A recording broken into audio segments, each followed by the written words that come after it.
Aérodrome de Locarno, 10 heures. Les aspirants pilotes militaires se préparent à passer les épreuves de sélection sur les PC-7 des forces aériennes suisses. En cette matinée de printemps, le trafic aérien est déjà dense. Le balai des hélicoptères résonne dans les montagnes. Aéroport de Berne, 10 heures. Un PC-12 est prêt à décoller pour un vol taxi à destination de Lugano. Le vol ne durera pas plus d'une demi-heure. Un joli vol au-dessus des Alpes encore recouvertes de neige. Après le briefing, un élève pilote et son instructeur se dirigent vers l'avion qui est déjà prêt, le plein de carburant fait, pour l'entraînement au vol acrobatique. Au même moment, l'équipage du PC-12 met le moteur en marche et roule en direction de la piste 14 en empruntant la voie de circulation Bravo. Le PC-12 décolle à l'heure prévue à destination de Lugano. Entre-temps, le PC-7 a gagné la piste et entame son vol qui comprend le survol du Monte Ceneri, un exercice d'atterrissage à Lugano avant le retour sur Locarno. En avion, Lugano ne se trouve qu'à un jet de pierre de Berne. Les conditions météo sont idéales.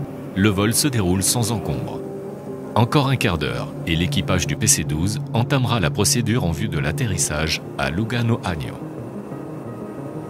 Nous retrouvons notre élève pilote qui se livre dans la région de Vedeggio aux acrobaties prévues dans son planning avant de mettre le cap au sud en direction de Lugano pour effectuer l'exercice d'atterrissage. Arrivé au-dessus du Malcantone, le PC-12 amorce la descente raide sur Lugano. Le contrôle de la circulation aérienne signale à l'équipage la présence de 2 autres avions dans la zone de contrôle. Au même moment, le PC-7 arrive lui aussi à proximité de l'aérodrome de Lugano. En principe, il doit contacter le service de contrôle d'aérodrome avant de s'engager dans la zone de contrôle.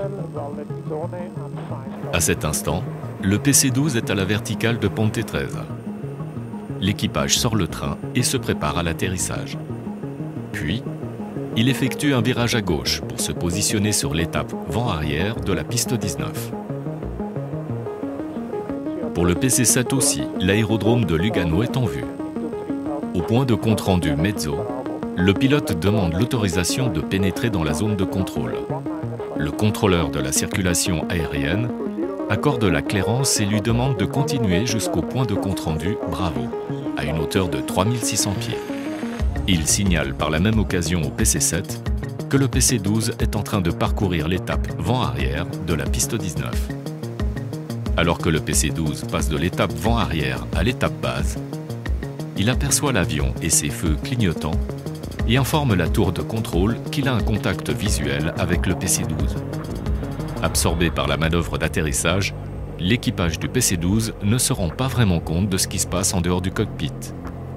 Lorsque l'équipage passe en approche finale sur la piste 19, le système anti-collision TAS retentit et indique la présence d'un autre avion à 4 heures. L'équipage continue néanmoins son approche. Contrairement à l'équipage du PC-12, le pilote du PC-7 était en mesure de maintenir son niveau de vol et son cap sans perdre des yeux l'avion en approche finale et de maintenir une distance de sécurité. Peu après, le PC-12 atterrissait sans problème sur l'aérodrome de Lugano-Agno, tandis que le PC-7 suivait l'étape vent-arrière de la piste 19 et se posait 2 minutes plus tard.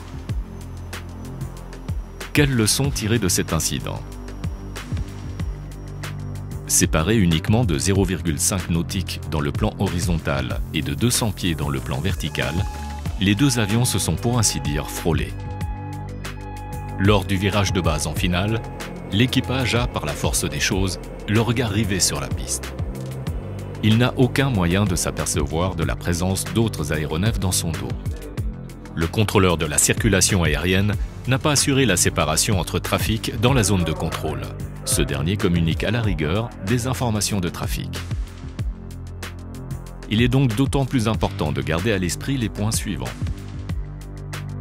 Les espaces aériens de classe D, CTR ou TMA sont utilisés à la fois pour le trafic VFR et par le trafic IFR.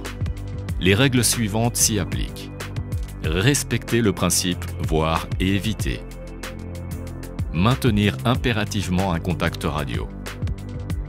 Ne pas s'engager dans un espace D sans obtenir au préalable la clairance du contrôle aérien. Observez les distances par rapport au nuage, soit 1500 mètres en distance latérale et 1000 pieds en distance verticale.